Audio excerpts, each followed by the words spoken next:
Hello everyone. आज की इस वीडियो में हम बात करने वाले हैं सर्दियों के एक बहुत ही सुंदर परमानेंट फ्लावरिंग प्लांट के बारे में जिसका नाम है जरबेरा। और आज की इस वीडियो में हम जानेंगे कि कैसे आपको हर विंटर सीजन के स्टार्टिंग में ही अपने जरबेरास को फ्लावरिंग के लिए तैयार करना है और कैसे आप आने वाले टाइम में या गर्मियों में भी इससे थोड़ी बहुत फ्लावरिंग जो है वो ले सकते हैं। कैसे आपको इसकी केयर करनी चाहिए, कौन से फर्टिलाइजर्स आपको यूज़ करने चाहिए, तो सारा हम आज की इस वीडियो में जानेंगे। चलिए शुरू करते हैं। नमस्कार, मैं Pooja Sharma and welcome to my YouTube channel एक नई सफर।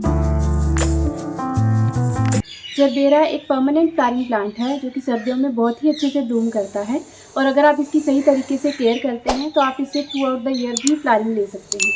तो ये जो फ्लावर्स हैं, ये एक स्टेम जो है इसमें से निकलती है, एक स्टिक, और उसके ऊपर सिंगल फ्लावर जो है वो निकलता है। एक बार जब जरबेरा के फ्लावर्स खिल जाते हैं तो ये काफ़ी लंबे टाइम तक खिले हुए रहते हैं। ऑलमोस्ट 15 से 20 दिन तक जो इसका फ्लावर है वो खिला हुआ रहता है। इसको कट फ्लावर के तौर पे भी हम फ्लावर वास में सजाने के लिए भी यूज़ करते हैं क्योंकि ये काफ़ी लंबे टाइम तक जो है कट फ्लावर के तौर पे भी एटलीस्ट 1 वीक तक जो है ये आराम से पानी में सर्वाइव कर जाता है। पॉट में लगे हुए 12 से 15 दिन के लिए ये बिल्कुल फ्रेश रहते हैं और धीरे धीरे ये ऐसी कंडीशन में आना शुरू होते हैं, धीरे धीरे मुरझाते हैं और फिर ये ख़त्म होते हैं। और अगर आप ऐसे फ्लावर्स की टाइमली डेड हेडिंग जो है वो करते रहेंगे, इनको टाइम टू टाइम इन स्टिक्स को हटाते रहेंगे, तो आपका प्लांट जो है और ज़्यादा ब्लूम जो है वो टाइम टू टाइम करता रहेगा। अब सर्दियों में इसे फ्लावरिंग के लिए कैसे तैयार करना है, क्योंकि एक परमानेंट प्लांट है तो गर्मियों में भी ये पूरा साल आपके पास रहता है। कभी कभी अगर आप इसे सही इन्वायरमेंट देते हैं तो बीच बीच में ये फ्लावरिंग भी करता रहता है।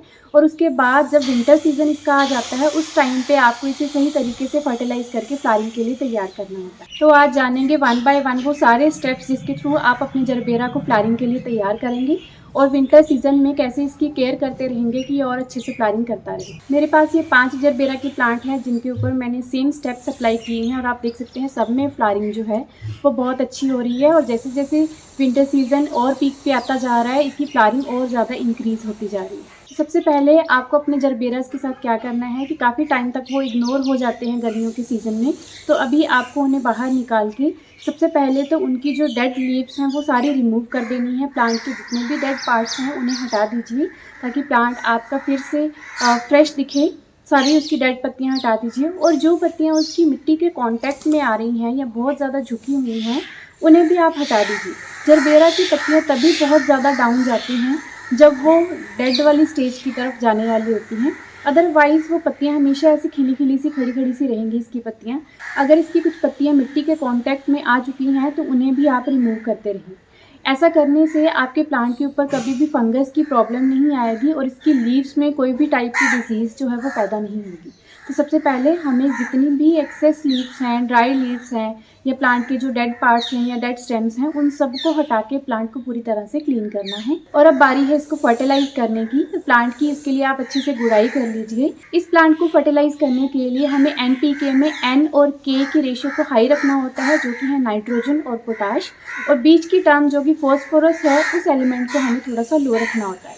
तो मतलब हमें इसको फॉस्फोरस रिच फर्टिलाइज़र देने की ज़रूरत नहीं है, इसे ज़रूरत है सिर्फ नाइट्रोजन की और पोटाश की। तो नाइट्रोजन के लिए सबसे पहले हम जो सबसे बड़ा सोर्स है नाइट्रोजन का वो है कंपोस्ट। तो कंपोस्ट मैं इसे दे रही हूँ। आप काउडंग कंपोस्ट या वर्मी कंपोस्ट दोनों दे सकते हैं, दोनों में से कोई भी यूज़ कर सकते हैं या दोनों का मिक्सचर भी आप इसे दे सकते हैं। वर्मी कंपोस्ट भी इसके लिए बहुत अच्छी रहती है और किचन वेस्ट कंपोस्ट में तो माइक्रो न्यूट्रिएंट्स भी होते हैं तो वो भी इसके लिए बहुत सही रहते हैं। इन तीनों में से कोई भी टाइप की कंपोस्ट जो है वो आप इसके लिए यूज़ कर सकते हैं। और इसके बाद मैंने इसे दिया है स्लो रिलीजिंग सीवीड फर्टिलाइज़र, जो कि ग्रैन्युलर फॉर्म में है।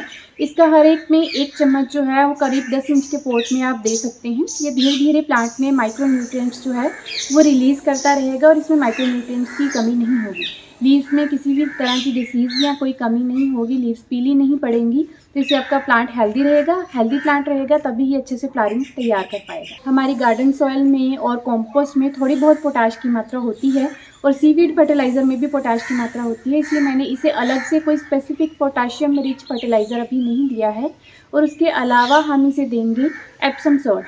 एप्सम सॉल्ट इसके लिए बहुत इंपॉर्टेंट है, वो इसलिए जब भी आपके प्लांट की नीचे की लीव्स तेज़ी से येलो हो रही हैं दैट मीन्स उसमें मैग्नीशियम की डेफिशिएंसी है। उसको पूरा करने के लिए सबसे सही फर्टिलाइज़र है एप्सम सॉल्ट। एप्सम सॉल्ट के क्या बेनिफिट्स हैं, कैसे इसे यूज़ किया जाता है, इसके ऊपर ऑलरेडी मेरा एक वीडियो है, वो आप देख सकते हैं डिटेल में, और बाकी के प्लांट्स में भी आप इसे यूज़ कर सकते हैं। और इसके बाद हमें कर देनी है इसमें वाटरिंग, और अपने प्लांट को फुल सनलाइट वाले एरिया में रखिए। अगर आपने इसे समर सीजन में किसी सेमी शेड एरिया में रखा था प्लांट को बचाने के लिए, तो अब टाइम है उसको फुल सनलाइट में निकालने का, तभी ये अच्छे से ब्लूम कर पाएगा। ये सब स्टेप्स करने के कुछ ही दिनों के बाद आपको अपने प्लांट्स में बर्ड्स नज़र आने शुरू हो जाएंगे, और अब टाइम है इसको एक पोटाशियम रिच फर्टिलाइज़र देने का। और उसके लिए मैं यूज़ कर रही हूँ बनाना पील फर्टिलाइज़र, जो कि हमेशा से एक सबसे बेस्ट ऑर्गेनिक सोर्स है पोटाश का। और उसके लिए आप इसको ड्राई फॉर्म में भी यूज़ कर सकते हैं, पाउडर बना के सुखा के उसको यूज़ कर सकते हैं, और दूसरा है कि आप इसको बायोएंजाइम के तौर पे भी यूज़ कर सकते हैं। बायोएंजाइम के ऊपर भी मेरा एक वीडियो है, और ऐसे ही बनाना पील के ऊपर भी मेरा एक वीडियो है। अगर वो आप डिटेल में देखेंगे तो आपको समझ में आएगा कि ये कैसे बेनिफिट करता है आपके प्लांट्स को। तो ये दोनों फर्टिलाइज़र जो है वो मैं ऑल्टरनेटिवली इसमें यूज़ करती हूँ। 15 डेज़ में एक बार उसको वो पाउडर फॉर्म में बनाना पील फर्टिलाइज़र देती हूँ, और अगले 15 डेज़ के बाद उसे वो बायोएंजाइम वाला बनाना पील फर्टिलाइज़र। अगर आप अपनी किचन वेस्ट बनाते वक्त उसमें बहुत सारे बनाना पील्स ऑलरेडी ऐड कर चुके हैं, तो आपको अलग से पोटाश देने की ज़रूरत नहीं पड़ेगी। आपकी किचन वेस्ट इसके लिए इनफ है। हर 15 दिन के बाद आप अपने किचन वेस्ट फर्टिलाइज़र जो है इसमें देते रहेंगे, तब भी इसकी पोटाश की और नाइट्रोजन की दोनों नीड्स जो है वो पूरी होती रहेंगी। तो और कोई अलग से पोटाशियम रिच फर्टिलाइज़र देने की फिर आपको ज़रूरत नहीं पड़ेगी। अगर आप कोई नॉर्मल कंपोस्ट दे रहे हैं तब आपको पोटाशियम रिच फर्टिलाइज़र देना पड़ेगा इसमें। इन केस ये सारे फर्टिलाइज़र देने के बाद भी आपका प्लांट अगर फ्लावरिंग नहीं कर रहा है, दैट मीन्स इसमें कुछ और प्रॉब्लम हो सकती है। आप इसे क्लोजली इंस्पेक्ट करते रहें, इसकी लीव्स को चेक करते रहें कि कहीं इसमें कोई पेस्ट अटैक ना हो। मोस्टली एफिड्स और वाइट फ्लाइज वगैरह जो हैं वो इस पर अटैक करते हैं। ये एफिड्स प्लांट की लीव्स में से सैप जो है वो सक करते रहते हैं और आपके प्लांट को वीक करते हैं, जिसकी वजह से इसकी लीव्स जो हैं वो ज़्यादा तेज़ी से येलो होती हैं और आपका प्लांट जो है वो बड्स प्रोड्यूस नहीं कर पाता है। तो इसलिए टाइम टू टाइम इसके ऊपर नीम ऑयल सोल्यूशन जो है वो ज़रूर स्प्रे करते रहें। स्पेशली रेनी सीजन में जब इस पर बारिश का पानी पड़ता है और वो एसिडिक होता है, नाइट्रोजन रिच होता है, जिसकी वजह से इसमें काफ़ी तेज़ी से नई नई लीव्स जो है वो ग्रो होती रहती है। तो उन लीव्स के बीच में काफ़ी सारी बीमारियां भी पैदा होती रहती हैं, क्योंकि ये बहुत ज़्यादा ह्यूमिडिटी को लाइक नहीं करता है। इसको चाहिए होता है कूल एंड ड्राई इन्वायरमेंट अच्छी ग्रोथ के लिए और अच्छी फ्लावरिंग के लिए। तो रेनी सीजन में इसमें बहुत ह्यूमिडिटी होती है, जिसकी वजह से पेस्ट अटैक होना बहुत ही कॉमन प्रॉब्लम है इसके साथ। तो उस टाइम पे भी आप इसको क्लोजली इंस्पेक्ट करते रहें और इसकी जो डेड लीव्स हैं या इसकी एक्स्ट्रा लीव्स हैं उसको टाइम टू टाइम रिमूव करते रहें, तो उनमें ये प्रॉब्लम नहीं आएगी। चलिए बात करते हैं इसकी के टिप्स की कि और किन किन बातों का ख्याल आपको रखना है अगर आप अपने घर में जरबेरा ग्रो कर रहे हैं। तो सबसे पहली चीज़ आती है वाटरिंग के बारे में। इसको एक मॉइस्ट सॉइल पसंद है and cool and dry environment पसंद है। मतलब पानी जो है वो सिर्फ इसकी मिट्टी में इसको चाहिए और इसके आसपास इसको ज़्यादा पानी या ह्यूमिडिटी जो है वो इन्वायरमेंट में नहीं चाहिए। ठंडक होनी चाहिए बट ड्राई इन्वायरमेंट चाहिए, जैसे कि विंटर्स में हमेशा होता है। ड्राइनेस होती है, कूल इन्वायरमेंट होता है, और इसको मॉइस्ट रखने के लिए आप इसकी सॉइल में वाटरिंग करते रहें। बट वाटरिंग करते वक्त आपको एक चीज़ का खास ख्याल रखना है कि कभी भी इसकी लीव्स या इसके फ्लावर्स के ऊपर जो है वो वाटरिंग ना करें। इसके दो रीज़न है। फ्लावर्स के ऊपर अगर आप वाटरिंग करेंगे तो फ्लावर्स की जो लाइफ है वो कम हो जाती है, वो जल्दी ख़त्म होने लग जाएंगे। और दूसरा रीज़न ये है कि प्लांट की पत्तियों के ऊपर जब पानी पड़ेगा तो उसमें ह्यूमिडिटी को पैदा करेगा, और ह्यूमिडिटी का इन्वायरमेंट इसको बिल्कुल पसंद नहीं है। इसलिए भी इसकी पत्तियों के ऊपर आपको पानी जो है वो नहीं डालना है। ज़्यादा ह्यूमिडिटी की वजह से इसमें एक डिसीज़ पैदा होती है जिसे कि ग्रे माइल्ड्यू कहते हैं, जिससे इसकी पत्तियों में एक ग्रे कलर का पाउडर जैसा इफेक्ट जो है वो तैयार होने लगता है। ऐसे केस में वो इन्फेक्टेड पत्तियाँ इमीडिएटली अपने प्लांट से हटा दें और अपने प्लांट में कोई फंगीसाइड जो है वो स्प्रे करें और उसकी सॉइल में भी दें। जैसे कि हम सभी प्लांट्स में 1 मंथ में एक बार फंगीसाइड जो है वो ज़रूर देते हैं पानी में डाल के, तो इसमें भी वो आपको ज़रूर करना है। पानी जो है वो आपको हमेशा इसकी सॉइल में डायरेक्टली देना है। और एक दूसरी बात जिसकी वजह से प्लांट में ख़राब होने की प्रॉब्लम होती है कि प्लांट जो है वो आपका मर रहा है, उसका रीज़न होता है जब उसका क्राउन जो है वही आपका बहुत ज़्यादा टाइम तक मॉइस्ट रहता है। इस प्लांट को लगाते वक्त आपको एक चीज़ का खास ख्याल रखना है कि इसका जो क्राउन है, मतलब जहाँ से इसकी पत्तियाँ और जो फ्लावरिंग की स्टेम निकलती है, वो जो इसका पार्ट है वो हमेशा मिट्टी के ऊपर रहना चाहिए और सिर्फ इसकी रूट्स ही मिट्टी के अंदर जानी चाहिए।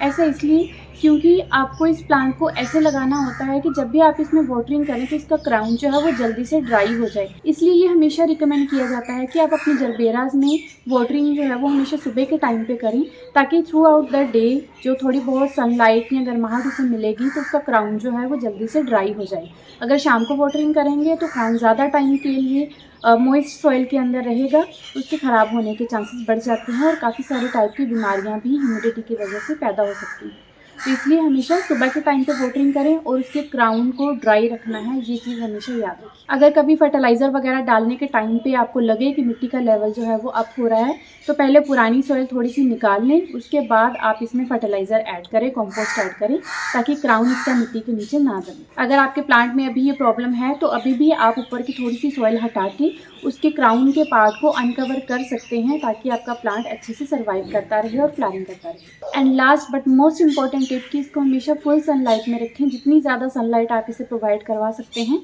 उतनी ज़्यादा सनलाइट में इसे रखिए, तभी ये अच्छे से फ्लावरिंग कर पाएगा। अगर हम समर सीज़न की बात करें तो उस टाइम पे टेम्परेचर जो है वो काफ़ी राइज़ हो जाता है, तो उस टाइम पे आप इसे ईस्ट फेसिंग एरिया में रख सकते हैं, जहाँ से इसको सुबह सुबह वाली 2-3 घंटे की धूप मिले और उसके बाद ये छाया में आ जाए, क्योंकि उस टाइम की सनलाइट से इसकी पत्तियां जो है वो जलने लगती हैं। तो उस टाइम पे आप इसे थोड़ी धूप थोड़ी छाया में रख सकते हैं, बट सर्दियों में इसके फ्लावरिंग के टाइम पे आपको इसे हमेशा फुल सनलाइट में रखना है। अगर आप जरबेरा के प्लांट्स को मल्टीप्लाई करना चाहते हैं तो एक तो इसे सीड से लगाया जाता है, सीड से भी आप नए प्लांट्स तैयार कर सकते हैं, पर अगर आपको अपने प्लांट से ही नए प्लांट तैयार करने हैं तो उसके लिए आपका प्लांट जो है वो बहुत ज़्यादा बुशी होना चाहिए, क्योंकि जरबेरा जो है वो अपने आप ही फैलता रहता है और इसके नए क्राउन्स जो हैं वो अपने आप नीचे डेवलप होते रहते हैं। जब आपको एक क्राउन जो है वो अलग दिखे तो उस टाइम पे रिपोर्टिंग के टाइम पे आप उसको अलग करके दूसरे पॉट में लगा सकते हैं।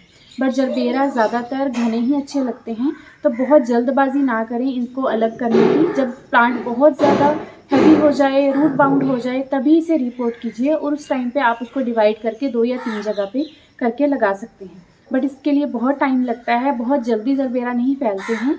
तो अगर आपको इसे रिपोर्ट करना है उसी टाइम पे आप इसे मल्टीप्लाई करके अलग करके लगा सकते हैं। जरबेरा की जो रूट्स हैं वो मिट्टी में काफ़ी नीचे तक अंदर तक जाती हैं, तो कभी भी ऐसा ना सोचें कि विंटर्स है तो कम पानी देने से इसका काम चल जाएगा, कि आपने थोड़ा सा पानी दिया, ऊपर की सॉइल मॉइस्ट है तो आपने अच्छे से वाटरिंग नहीं की। ऐसे नहीं करना है। जरबेरा को जब भी आपको वाटरिंग करनी है तो अच्छे से वाटरिंग करनी है, ताकि मिट्टी के नीचे के लेवल तक जो है वो पानी चला जाए, और जब आपको ऊपर की 1 से आधे इंच की सॉइल जो है वो ड्राई दिखने लग जाए तब आप इसमें फिर से वाटरिंग कर सकते हैं। क्योंकि अगर इसकी सॉइल कम्प्लीटली ड्राई हो जाए कभी, तब भी इसके फ्लावर जो हैं वो जल्दी डेड होने लग जाते हैं और इसकी लीव्स भी जल्दी मुरझाने लग जाती हैं। तो ये थी आज की कंप्लीट इन्फॉर्मेशन कि कैसे आपको जरबेरा की केयर करनी है और कैसे इससे अच्छे से फ्लावरिंग लेनी है। अगर आपके कोई भी क्वेश्चंस हैं जरबेरा के बारे में तो आप मुझे इंस्टाग्राम पे फॉलो करके वहाँ पे डीएम कर सकते हैं। और अगर आपको आज की ये इन्फॉर्मेशन और ये वीडियो अच्छी लगी हो तो प्लीज़ इसे लाइक एंड शेयर करें, मेरे चैनल को सब्सक्राइब करें एंड बेल आइकन प्रेस करें for the latest video notifications. धन्यवाद।